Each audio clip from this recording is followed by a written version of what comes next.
Today is August 25th, 2009. We're meeting today with Mr. Curtis Cameron at his home in Fort Collins, Colorado. My name is Brad Hoops. I'm the interviewer for the Northern Colorado Veterans History Project. Welcome, Curt, and thanks for participating in the project today. Uh, let's start out, if we could. Tell us a little bit about yourself, your date of birth, where you were born, a little bit about your family. Well, I was born January 11th, 1924, in little close to a little town called Nowata, Oklahoma. Nowata? Nowata, Nowata, Oklahoma. And we lived, at that time, we lived 4 miles south of town. And so I'll have to tell you that when I was born, there was a heck of a snowstorm, and the doctor, when his buggy that come down, and time he got there, my mom had already had me, which I weighed 10 pounds. Oh, jeez. 10 pounds. And so, but anyway, Dad asked the doctor, said, what I owe you? And he said, well, I got to pay something for this trip. He said, give me $2. So I have to be a $2 baby. So in that respect, so. Did you have any brothers and sisters? Yes, they were 10 of us all together. There was 9 of us kids, and then one stepbrother. Wow. And so there's 7. Yeah. Where did you fit in that? And I was in the third from the top. Okay. Third from the oldest. My oldest sister is 89, so I happen to be 85. And so, but my other brother in between, he died about 10 years ago. He was 75 when he died. And so, but no, we all grew up out in, my dad worked in the oil field, and we were in the oil fields down in Oklahoma. And so all of us kids, we was raised down there. And so, I was in the first batch of kids, in the first 5, which is the older ones, and actually I didn't know the kids. Well, like it is whenever you leave home and everything else, you don't know the younger ones that's right, coming yeah, up. So. Right. And so, but no, there's 7 of us still alive yet. Wow. And wow. so we had a reunion in June, and so we got to see all the kids. Oh, wonderful. Let's talk about a couple events, I think major events in your life prior to you joining the service. Do you remember much of the Great Depression? Did it affect your family at all? Or do you have many memories of that at all? Oh, yeah. And during the dust storms. And that was the other question I wanted to talk to you about, too, was the Dust Bowl and how that, what you remember of that. We had, as in long in 19 and 33. And 36. 33 and 36 is when they had the Dust Bowl, and everything, it was just black.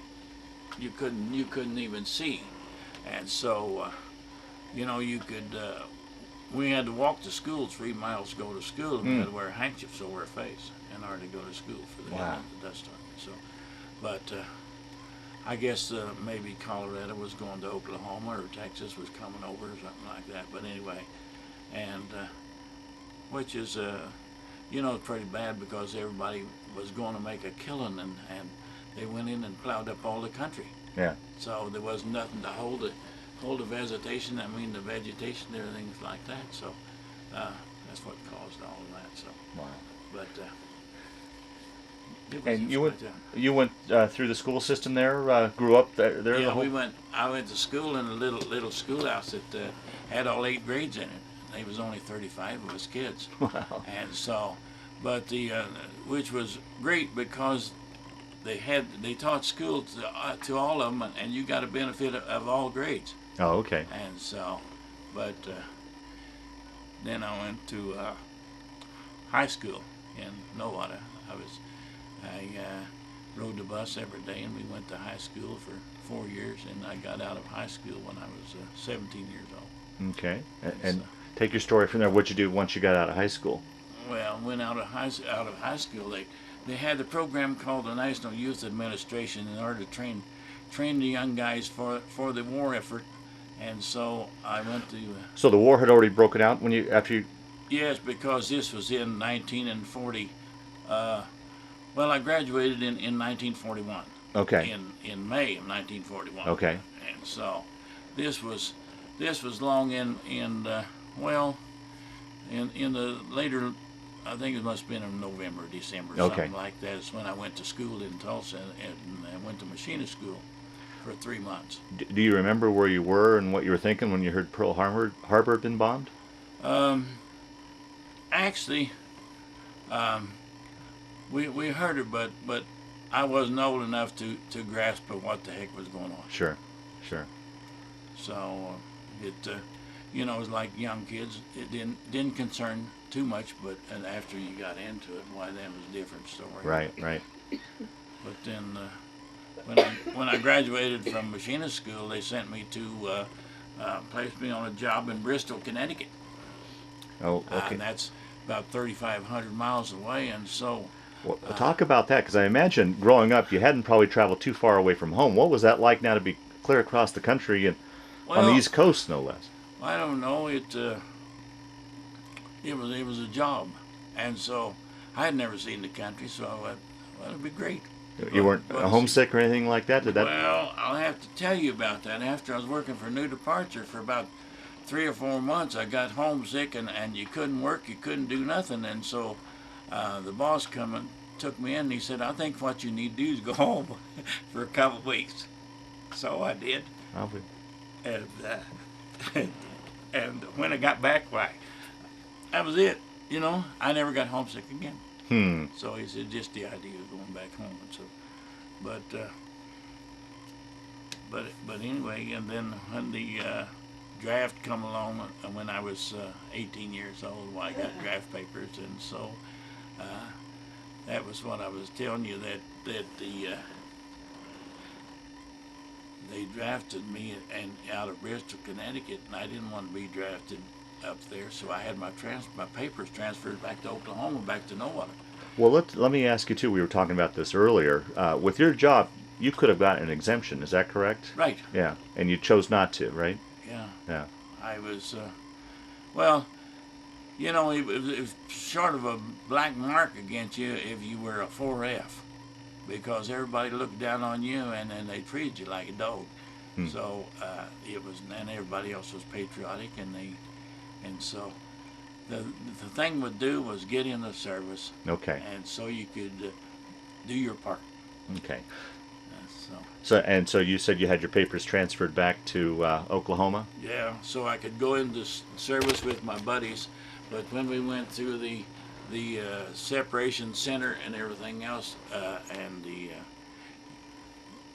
when we went through all the works in order to get into service, why there were 6 of us that went in, and that was the last I ever seen them until 3 years later. Oh, is that right? So yeah, so but. Now, that's how that turned out. Now, did you have your choice of branch, a service you went into, or what were you drafted into? No, when we went through the induction center, they had the guys, they all lined up, and so as we went through, they said, you go to the Marines, you go to the Army, you go to the Navy, and you go to the Air Force. And I happened to be number 4 in line and got the Air Force. So that's how they did that. You didn't have any preference of which branch you was going to go to, because they just picked them out in the Marines and stuff like that. And so could have been in any branch besides that. Yeah, yeah. So, but I happened to be in the Air Force, and so, but anyway, then they put me in the glider division, and so we went to down in Wichita Falls, Texas, down there at Shepherd Field, and that's where we had basic training and everything like that. And then we went to school, to glider school right there on the base. Now, how did you come to be chosen into the glider school? Was there any testing, anything, or once again it was just a random? No, it just happened to be that branch that they needed somebody in it. So that's how I got in, and so I got a list of all my stuff up on the wall there if you happen to be interested in what. All the bases that I was to, and all the ribbons and everything else and like that. But no, we went to. I wasn't a pilot.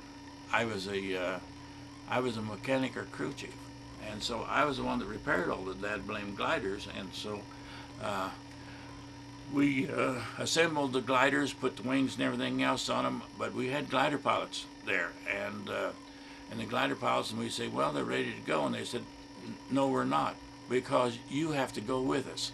If you don't trust your work, we're not going to go either. So we had to take a ride in all the gliders and go with the guys to fly the gliders. Prior to the service, had you ever been up in an airplane before? No. Oh, jeez. So, no, but, well, it worked out okay because that's what I did all the time. We had cable splicing and all, of course, them planes on the gliders was, had a wingspan of 85 feet and it was 48 feet long and they hauled 55-gallon cans of gasoline. We had 75 millimeter cannons. We had jeeps. Wow. We had weapons carriers, and we had D4 Caterpillars. Those things would carry a plane load of 4,000 pounds. Wow. So you were more or less in charge of gliders that carried materials and Yeah. equipment. You didn't carry troops at all. Yeah, we carried 15 paratroopers during D-Day. Wow. During the invasion of D-Day, why we loaded them. Of course, we were working all night long, but Well, let's back up before we get into that and back up a little bit. One question I always like to ask: how was that transition for you going from civilian life into military life? Was that much of a transition? well, it was quite a bit different because when you went into the military, you didn't have a mind of your own. They told you everything you was going to do and everything else, and if you didn't do it, why, that's what they had the brigs for. And so we had a lot of guys that, different reasons they had. If they had family problems, why they got out. And so, but the guy that was before me, he went in the service, and he got out on a Section 8, which is it was nuts. He went crazy, and so when I got home, he was the commander of the American Legion there in the town of Nowata, and so that that was sort of funny. Yeah. But, Yeah. but having a nut for running the American Legion. But no, the other guy that was on the other side, I remember him. His serial number. He had hardship in the family, so he got out. So I got to see him after I got out. So, but So after basic and your glider training, walk us kind of through your story before up to when you guys departed for Europe. Had you been put into a unit at this point, or were you still? oh yeah, I was assigned to the 440th Troop Carrier Group and the 95th Troop Carrier Squadron, and so I think they were 12 of us mechanics in the group, and so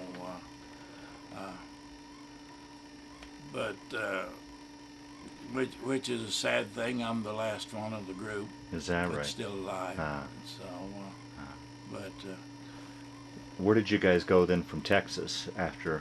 You did all your training down in Texas, or? yeah, we did everything in Texas, and then we were sent to Fort Wayne, Indiana, up at Bear Field. We went to Bear Field, and then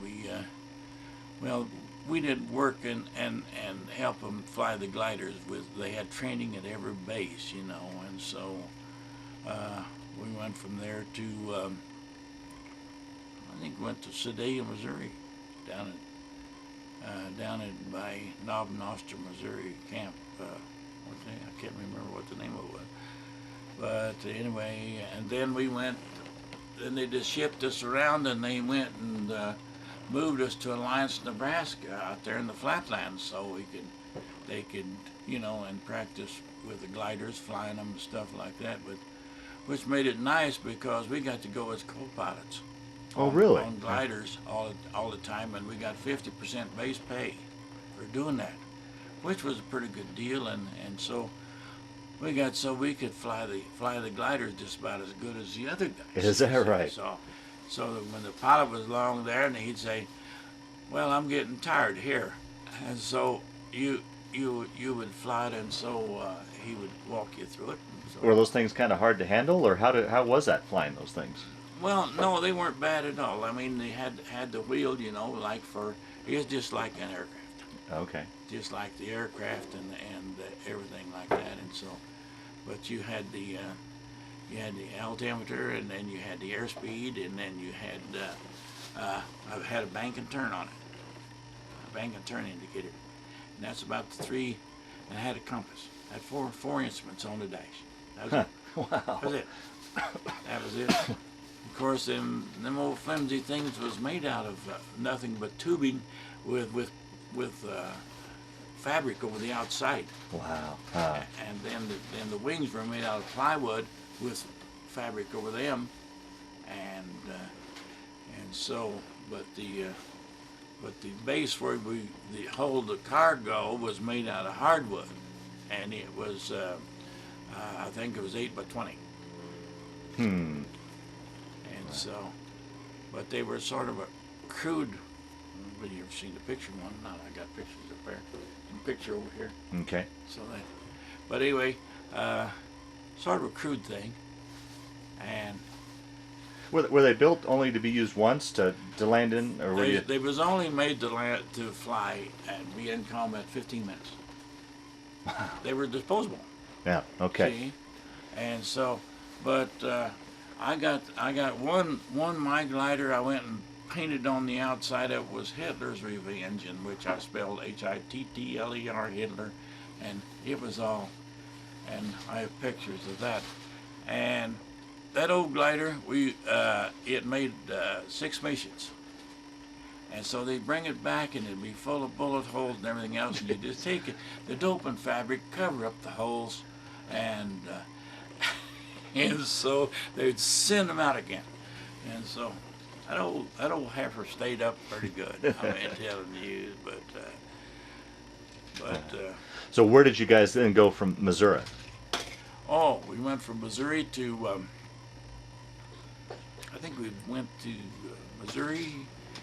We went to Alliance, Nebraska. Oh, I'm sorry. Alliance, Nebraska, and then we ferried those gliders to Fort Bragg, North Carolina. And so, when they got to Fort Bragg, North Carolina, where they were disassembled, put in crates, and shipped overseas. And but anyway, down in Fort Bragg, that's all that we've done. We just trained with them down there. But as we was going, a little story about that. When we were going across the Smoky Mountains back there in Virginia, we got into a storm, and our glider was loaded down with canned goods in disc-in boxes that were all empty, and we was hitting air pockets, and the cans were flying up, and they were going behind the cargo compartment and going through the fabric. And so we bombarded all the way across the Smoky Mountains with canned goods. And can you imagine that? It's so I often wondered what them people thought when them damn canned goods started falling around their houses and stuff. But anyway, no, it's just little stories like that. Yeah, And so yeah. of course, we were when they were demonstrating the glider and had all the high officials in it in St. Louis. They were flying along, and a wing come off and killed them all. There's 9 of them in it. Really? They killed them all, yeah. And so I have a DVD. I just got one from down at the Silent Wings Museum out of Lubbock, Texas, and it's an hour and a half long, and it shows the wing all coming off of that plane that killed him there. So, Wow. and then it showed D-Day and the whole works, and it was, but anyway, we went down there, and then when they dispersed from there, and then they sent us to up at Camp Shanks, New York, and we got on a boat. Got on a real fancy boat, that Louis Pasteur. It was the luxury liner, the French luxury liner that was taken over by the British. And so there was 6,000 of us on that blame ship, and I think the bunks must have been about 10 high, you know. And second day out, we got into a storm, and everybody had the heaves. And I'm telling you, that was the worst mess I ever got into in my life. And so, How was it for you? Here's an Okie from middle of the country, landlocked Oklahoma. How about you? Did you get your sea legs, or how was the trip for you personally? it wasn't too bad for me because I was a little bit smarter than the rest of them. I took a rope and tied myself to the rail up on that blame deck. And I wasn't going back down that hole and smell that crap. And so I'm telling you, and so we, I forget how many days it took to go across there, but then we landed in Liverpool, New York, England, Liverpool. And so we marched down through there, and then we went to Nottingham. We were stationed in Nottingham over there, and so, it was a funny thing when we was in Nottingham. Why, there was a little town of Derby, and every other night was colored night in Derby. No whites was in there. Just the colored soldiers was the only one that could go to the town on those every other night. And so, Because at the time the army was segregated, right? yeah, oh Okay. hell yes, Yeah, it was. yeah. It was segregated all through the war, Uh-huh. and so we didn't associate with the blacks at all. We didn't have anything to do with them, and so, but we always managed to stay away from that town. So Oh, is that right? yeah, we didn't go to that. So, but that was one of the things, and then of course when we went downtown to have a drink, the British, they were terrible. They watered the drinks down to that blame bag. You could drink all night long and wouldn't even get a buzz. And so we got smart. When they gave us a drink, we'd pour it out on the bar. We'd light a match. If we didn't have a blue flame coming off of that blame, we'd tell them take it back and give us some good stuff. So we got smart that time. Oh, just little stuff like that carried on. But Did you ever get liberty to go into like London, or did you ever get a chance to yeah, see let's see. the When we were sights? stationed down in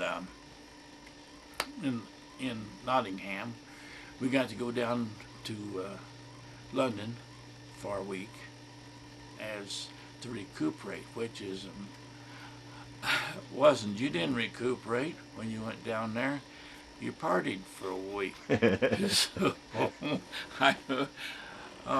I hate to tell you this, but when I got down in London, I ran out of money. So I sold 2 pints of blood in order to get drunk again. So this one little stuff. Yeah. So which is real, really. Yeah. But, Was there a lot of damage in London from the bombings? And yeah, when we were there, the Germans had the buzz bombs. Ooh, okay. The buzz bombs, and they told us that when you go down to London, because it was being bombed real heavy with buzz bombs that were shipped over, that was flown across the channel. And they said, as long as you can hear that thing, don't worry about a thing. Right. But when it shuts off, you better head for cover.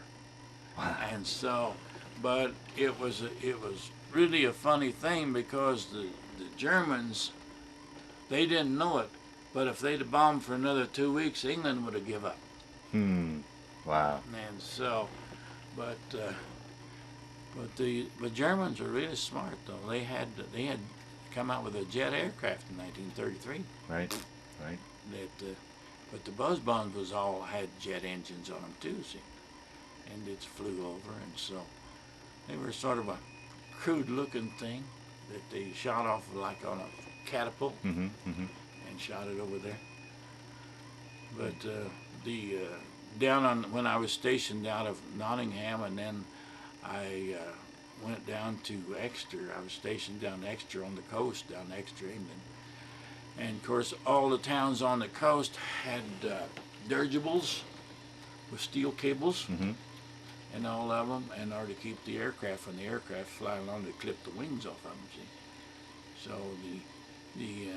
the only place that they couldn't do any strafing or anything like that, and so that's when the bombers come over, and they was flying real high and bombed all the towns down through there, and so.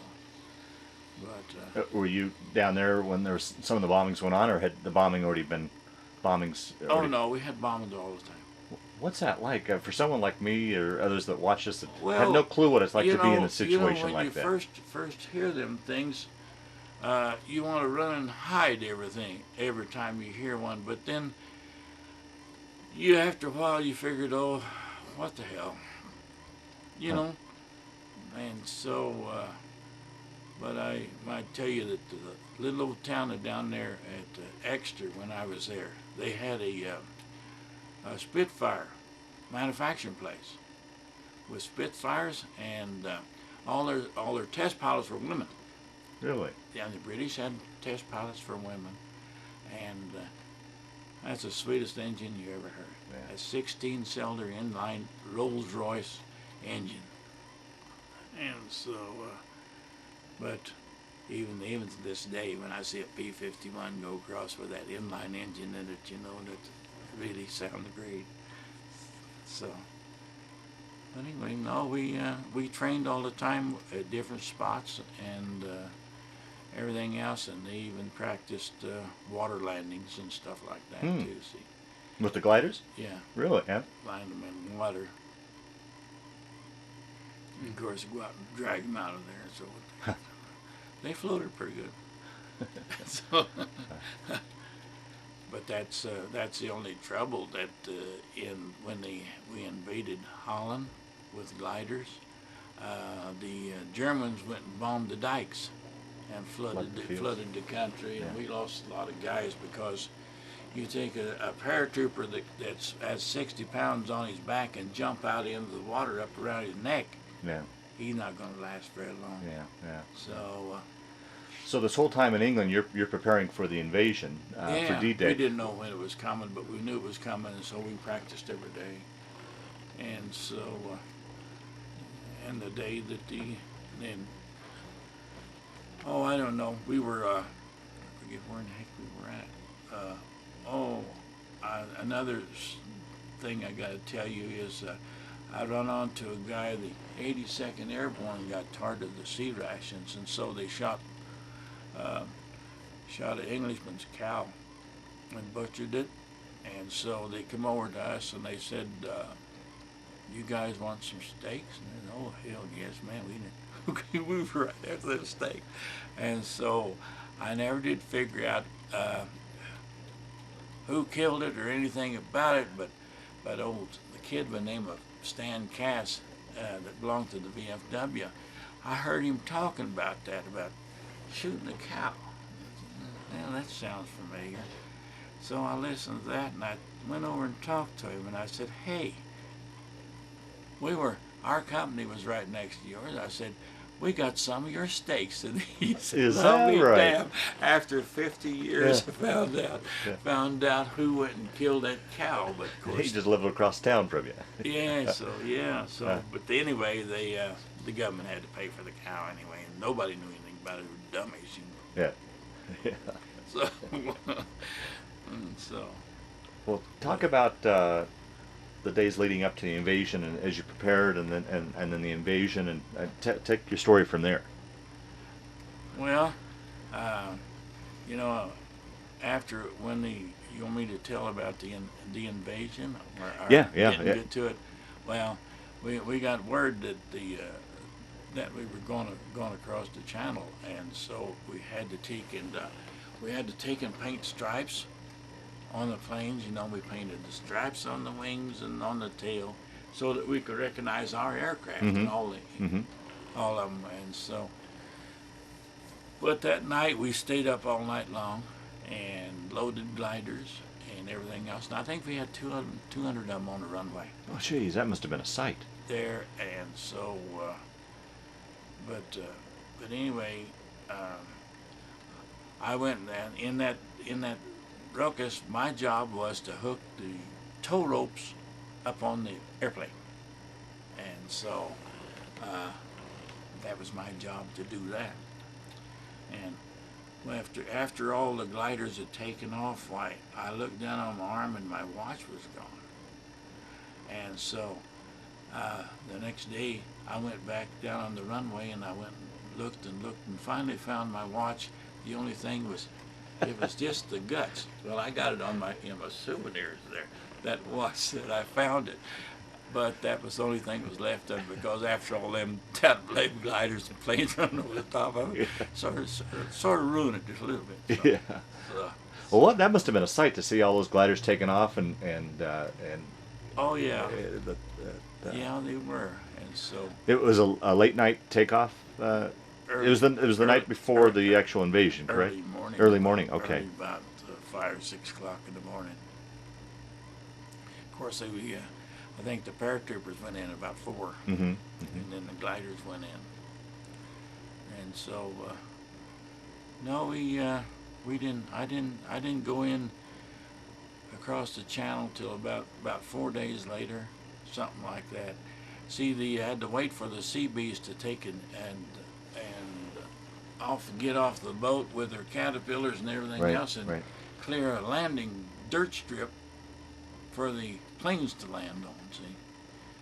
But, Had you guys gotten word back though about how your gliders had done?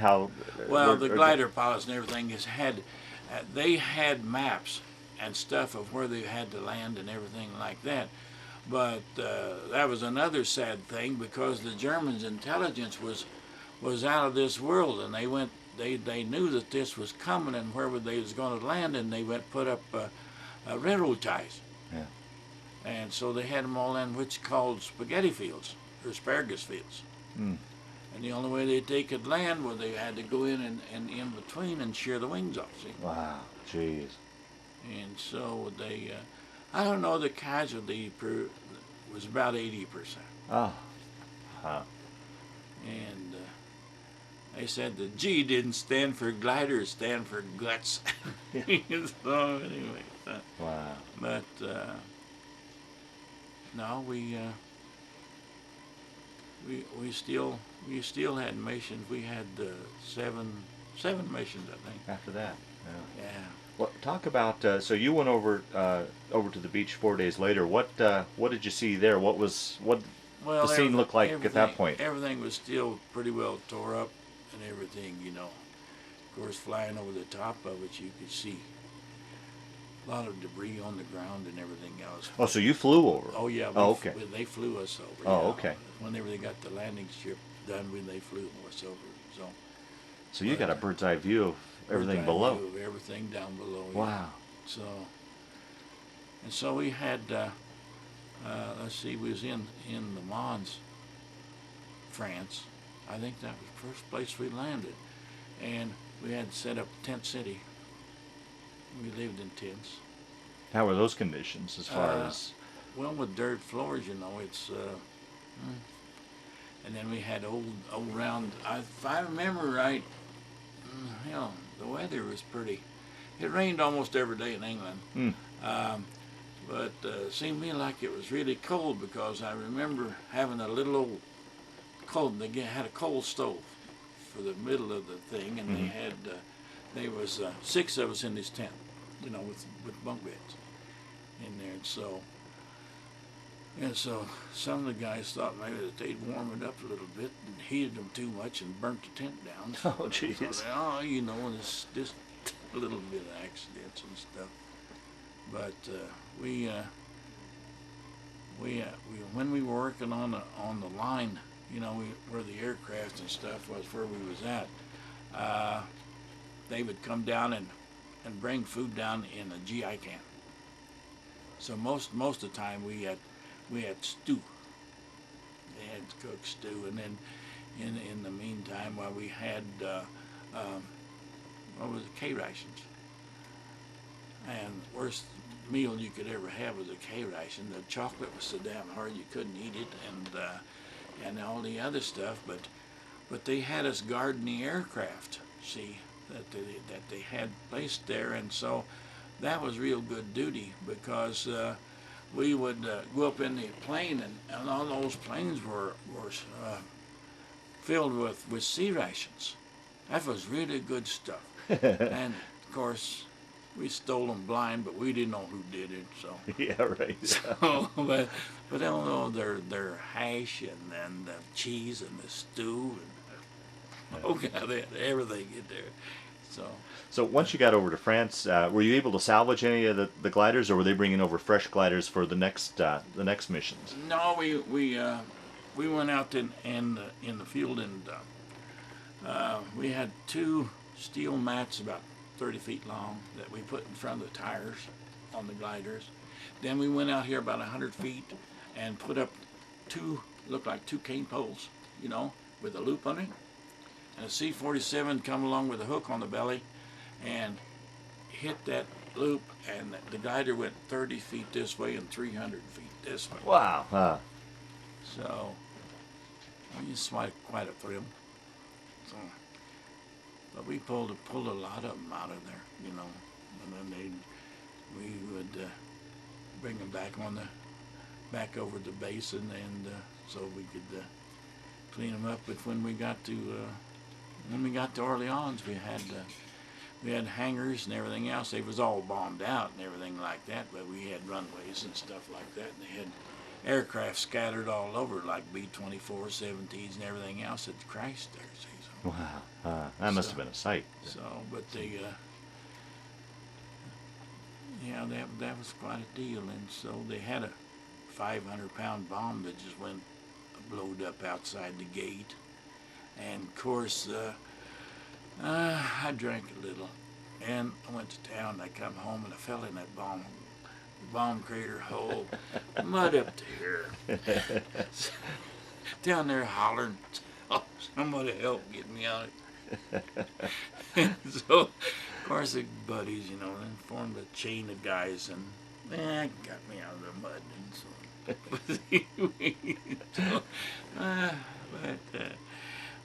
So, how was it?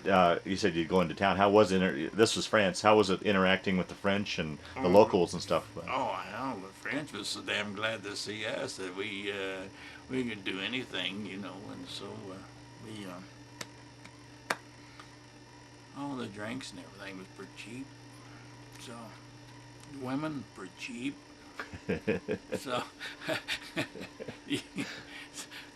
so no, tell some wild stories about that too.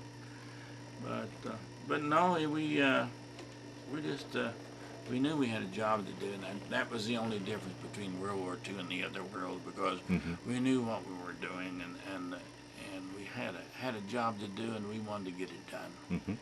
And so, soon as we got the armistice was signed in Japan, they disbanded our troop carrier deal and did away with the gliders altogether.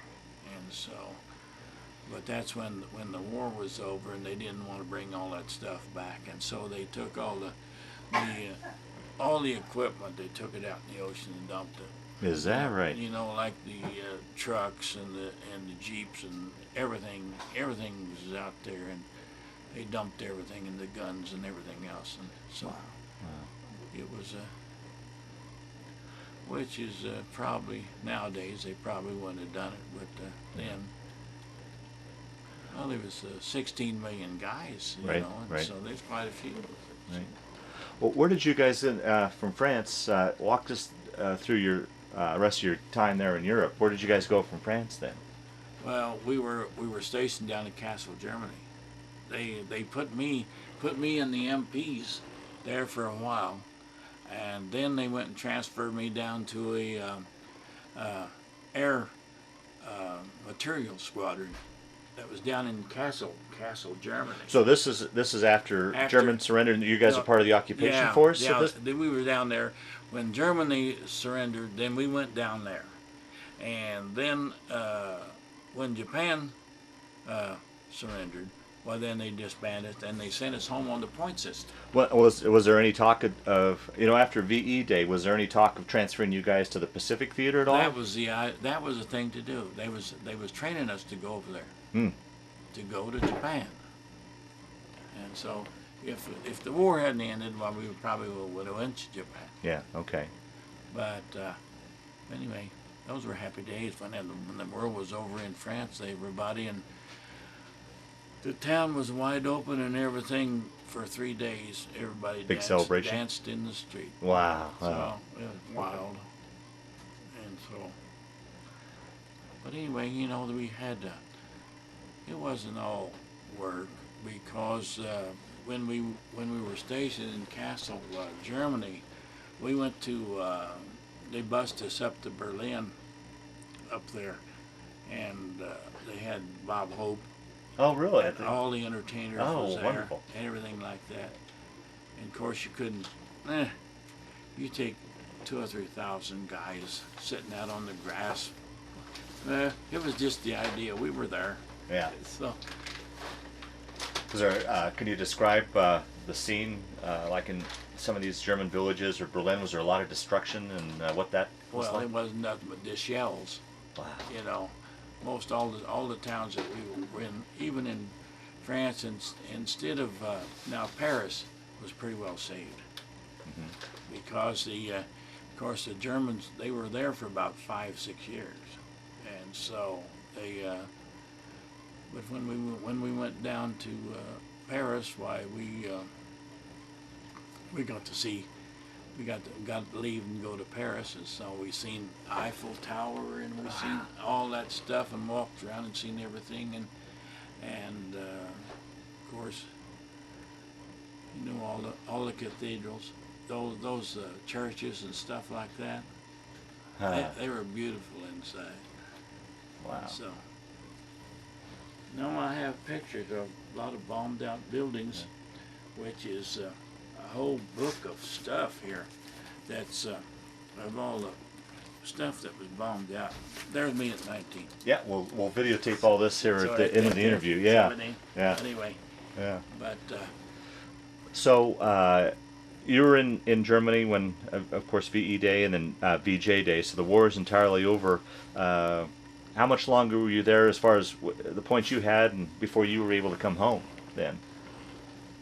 well, I don't know. I think it was probably a month, maybe, because when they sent us from Germany down to Marseille, France, and we got on the boat down there and come home on the George Washington boat. But Was that trip pretty uneventful, or how was the crossing coming home for you? it was smooth. Okay. It was smooth ride. Coming home took 5 days. And where did you guys come into port We at? come into Norfolk, Virginia. Okay. Was that a good feeling to finally be back in the States? Oh yeah. Yeah. So, and then we got on the train. We didn't get to see anything. We just got off the boat, got on the train, and we went to let's see, where we went from Virginia. We went to Indiana. It was filled up. We went to Missouri. That place filled up. All the camps are filled, and so we couldn't get off the train. So we're still on the train. I think we was on the train for about 4 days. Oh, jeez. And going from here, there. Finally wound up down at Fort Bliss, down to El Paso, Texas, and that's where I got discharged. And so we got discharged that morning, and there was, I think, 4 guys I rode around with. We all went over into Mexico. To say we've been in Mexico. Yeah, right, yeah. So we've been in Mexico. So went over to Mexico, and then we got on the train, and so sort of a wild trip. And I was supposed to get off at from there. I was supposed to get off in Tulsa, and of course I was sort of loaded, and they dumped me off, and they said, "Where you gonna get off at?" And I said, "Tulsa." My God, it's way down here somewhere, you know. And so I got off in Pryor, Oklahoma. Another place about 50, 60 miles up the road. Oh. So I got off the train. Then I hitchhiked home. And so didn't have any trouble. I'm telling you, you can get out there and put your thumb up, you're gone. Yeah, right. I hitchhiked a lot when I was here in the States, because when we were stationed at Sedale, Missouri, I had to go down to Nowata. And so I would catch the shuttle into Kansas City, and I would get on the train and go to Bartlesville. Oklahoma, which is 16 miles away, and then I would call, and then Dad come get me. So spend the weekend, then go back, get on the train, go up, catch a shuttle, go back out to base again. So, but we did that a lot, and then when we was in Alliance, Nebraska, they had the mail run, you know, and we get on the plane and we go to Sedalia, Missouri, then the same way, and then hitchhike, and then we take the shuttle to town, get on the train, go down, and so that was before I went overseas. You know, that when we was training here, that's so it worked out real good. Yeah. And so of course, the worst thing was when they transferred us from Sedalia, Missouri to Alliance, Nebraska, they lost all of our records. Is that right? We didn't have nothing for 2 months. We didn't have no pay, no nothing. And so some of the guys says, well, this is no good. Said, would you call us whenever they finally find the papers? And we said, yeah. So some of the guys went home for about 2 months. Huh. And so they all just scattered. The guys did. And so, of course, but I got a job in the PX there on the air base, and there was 3 of us guys, and we stayed there, and we run the little old restaurant they had down there. So sold sandwiches and stuff like that, you know, for the guys. And so that worked out real good because we got the best of everything. We had dentine gum, and we had the Camel cigarettes, and so, and instead of those, I don't know what they did with the Camel and the Lucky Strike cigarettes that went to war, but I'm telling you, I never saw any all the time I was in the service. And so when we got overseas, they were Chelsea cigarettes and Raleigh's, and the hell was that other something? They had the tobacco, and we could roll her on with a bugle. called bugles. But we didn't have none of that fancy stuff. But the Red Cross, I hate it till this day. When we got overseas, they charged us 5 cents for a donut. They charged us a penny for a cigarette. And so, but the only ones that I really appreciated was the Salvation Army. And they really took care of us and didn't charge us nothing. Yeah. So, when somebody mentions the Red Cross to me, and get the hell out of here. Yeah. So you're discharged down in Texas, and did you come back home then after your trip to Mexico? Did you come back home to the folks? How was that reunion? Finally getting home and. Well, you know, after 3 years of having somebody tell you what to do, you're sort of lost. You don't know what the hell you want to do. Sure. And so at that time, the place in Connecticut was, those guys were on a strike, and I didn't know how long they was going to be on strike, and I didn't have the money to do it, and so I didn't go back. And so I got a job in the oil fields at 70 cents an hour. Big wages, you know. Was that a pretty good wage back then?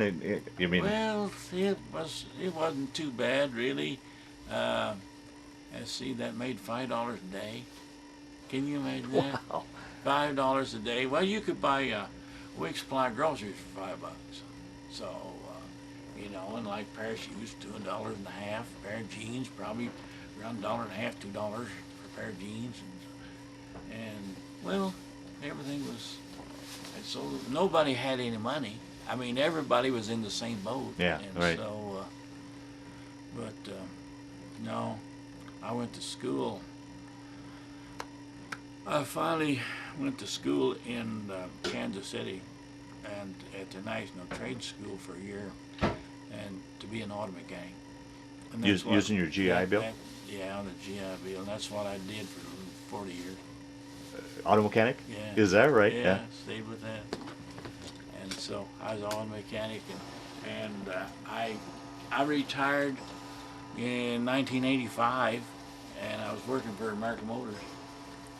I liked American Motors, and my specialty was automatic transmissions and rear ends. That's what I did, and then Then I did air conditioning. Okay. Those three things.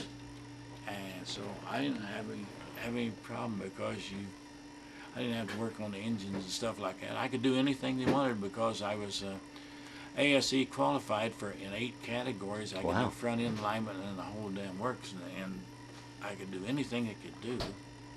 And so, but I don't know. I must have been pretty good because everybody wanted me to go to work for them, and so.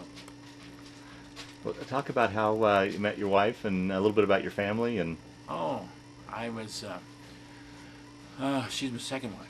Okay. And my first wife, I got a divorce from her after 15 years, and so then I got a job with the Consolidated Engine Rebuilders as a troubleshooter on engines and automatic transmissions, and I traveled 10 states. Hmm. And so they happened to be a jobber here at Auto Parts down on here in town, and I called on them on engines, and so. But when I went back home, I went back and Dad asked me, he said, "What are you going to do?" And so that's when that job, the job, I was so good at that job that it played out, and I didn't have no more complaints. And they wanted me to work in the plant, and I said, "Nah, I don't want to do that." So, honey, I'm telling you a secret. Anybody want a cup of coffee or some iced tea? I'm good. All right. And so, but anyway, I said, "No, I'm going to Colorado." So I jumped in the car and come out. Come out on Saturday and went to work on Monday. So that's what brought you here to Fort Collins, was that calling on that jobber, and you Yeah. just liked it here, or what brought you? Oh, I liked the place. I really liked it. I said, if I ever go to Colorado, that's where I'm going to land. And then he met me, and I kept him broke, and he couldn't leave. No, met her on a blind date. Is that right? Yeah. Yeah. And any children? Now together got adopted one, but Pat had 4. Okay. Okay. As I say, we raised 5. 5. Uh-huh. Raised 5 kids, and then with my first marriage, I had a stepson, and he just left. He lives in Kenai, Alaska. He was down to see me, and so. But anyway. Well, I'll tell you, Curt. We'll start to wind down this interview. Is there anything I didn't ask you about that you wanted to talk about, or any stories that you're thinking of now that you want to include in the story, so we kind of round out this tape? Anything we left out that you can think It was of? about a buddy of mine that lived down in Beaver, Oklahoma, and we went to I don't know, what year was it, hon? Was that 1993? 93. We went to a glider pilots convention down in Colorado Springs. And so we happened to be there, and this good friend of mine was Gene Sherrill, and when we were over there in France, there he worked for a month fixing up a bicycle. Oh, he had that thing. It was really neat. And so some of the guys asked me, he said, "Do you want to go to town?" I said, "Yeah, I want to go to town." And he said, "Well, you got to get a bicycle." So this bicycle happened to be there, and I stole it. And so went to town, got loaded, and come home and wrecked it and bent it all up. And so he hunted and hunted to try to find the bastard who stole his bicycle. And so when we were down at the convention, he was saying, "I never did find out who stole a bicycle." Well, I said, "I guess it's safe to tell you now, Gene, I stole your damn bicycle." So he said, "If I caught you, I'd have killed you." And I said, "Yeah, well, that's okay." So finally, so that's when the story. Well, speaking of buddies, through the years, did you keep in touch with any guys you served with, or did you go to reunions? That's the only one I kept Okay. with the email and stuff. Well, our A.W. Oh, A.W. Jones, that lived in Florida. Jonesy. Yeah, we kept in contact with him, of course. He's been, 10 years? About 10 years been dead. And Gene dead. Gene died about 3 years ago. So. Mm. All them guys was either a year younger, a year. I think Jonesy was my age, and Gene was a year older. So, but this other deal that the old sergeant of mine, another joke. We were from down in Tyler, Texas. Old Raymond Wills. He happened to be going with a girl, and he was married and he was going with one who was over there, you know. And I said, you know, I think I'll have it made. He said, I said, when I get home, I'm not going to work a day in my life. I'm just going to come and live with you. Either that or I'm going to tell your wife what the hell you've been doing. And so when I got home, he moved. He moved from Tyler to another town. Took me down this time to find out where in hell he was at. I guess he really took me at my word. Because so I said, well, I won't have to work a day in my life. When we get home, I'll just move in. So anyway, so I started with him. So, Yeah. but anyway, no. Did you tell him about how drunk you were and you fell in a bomb that bomb crater? crater, Yeah, that's in that. So, but no, there was another sort of a sad story. I was in there in Orleans, and some little old dried up Frenchman come up to me, and he said, "I got something I want to give you." And I said, "Well, what you got?" And he said, "I got an American flag." He was in World War I. And he said, "Would you take this home?" And so I said, "Oh yeah, I'll take it for you." So I brought it back to the States, and I've got it now. It's 48 state, and it's got a bunch of moth holes or something. Well, it's pretty. It looks like it went through a battle. Yeah. With moth holes and everything else in. But I brought it home for him, and so I never did get his name or anything like that, and so it's well. But anyway, Yeah. I brought it back home for him. Well, one last question I always like to ask in these interviews: that time in the service, in the war years, how did that play a role in your life, affect your life, change your life at all, or was it just simply a chapter in your life that you went through? How would you answer that, do you think? Well, yeah, at that time, I guess it was just an era that it was something that you had to do, and so you just did it, and but there wasn't anything drastic that ever happened to me. Yeah. The only thing that ever happened that was serious is when I was told I went and stole the bike, and a bottle of beer fell down my pants leg and rammed in my leg and punched a big hole in it. But that was another story. No purple heart for that incident. No, they wouldn't give me one. So, and so I didn't want to use Purple Heart anyway. Yeah. But no, we had. No, I was gonna let you read this before you go this thing up here. Will do. Yeah. It's in so.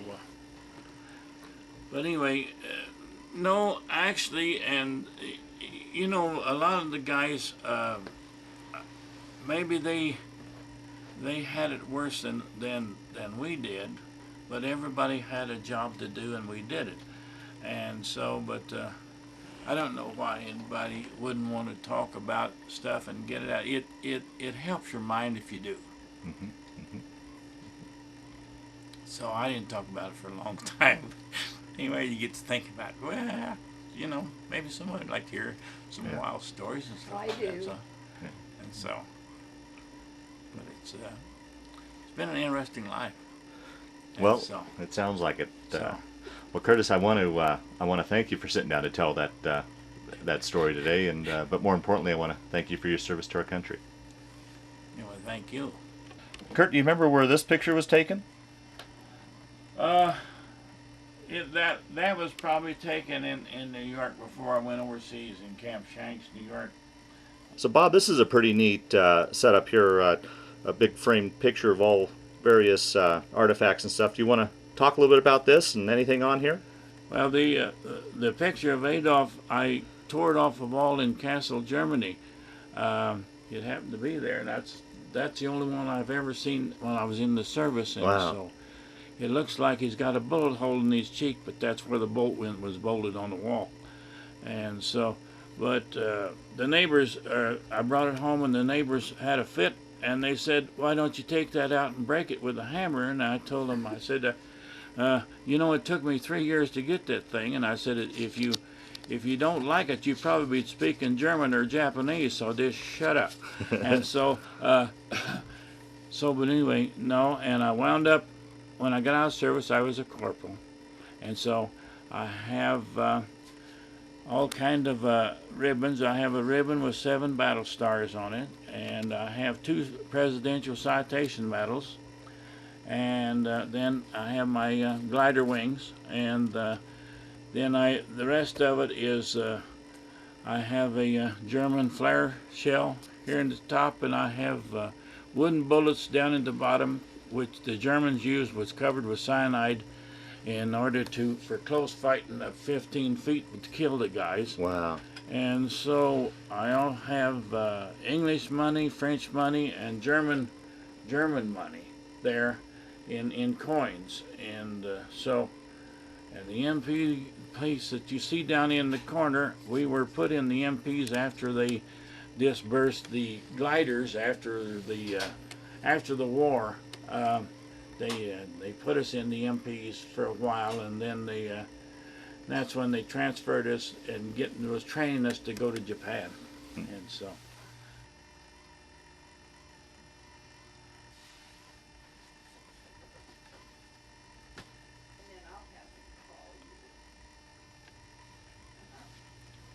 Yeah. Over on the left-hand side, we have all the bases that we were stationed at, and so it gives all the names of them. And over on the right side, it was all the major battles that we were in. We were in 7 major battles, and so then the emblems down at the bottom. We hauled the 82nd. Let me get this up here so I can see. I might have put my glasses on. But anyway, then we have the 82nd Airborne with double A's. The Eagle on there was 101st. And then we have the 17th. Well, let's see. One of these is the 17th paratroopers. Then the other group was the English paratroopers on this. And so. But we were stationed at all those places over on the left-hand side. It looked like all we done was just run around from one place to the other. Yeah. And so. Well, how was it? Here's, like I said, this small-town boy from Oklahoma traveling all over the country, and then you were all through Europe. That must have been an exciting time to... Well, it was for a little old hillbilly like me. And so, but... I don't know. It must have been my character, because I couldn't stand to be in one spot very long, and so it was really good experience, and so I don't think I'd care to do it again, but I wouldn't take $1 million for my experiences either. So.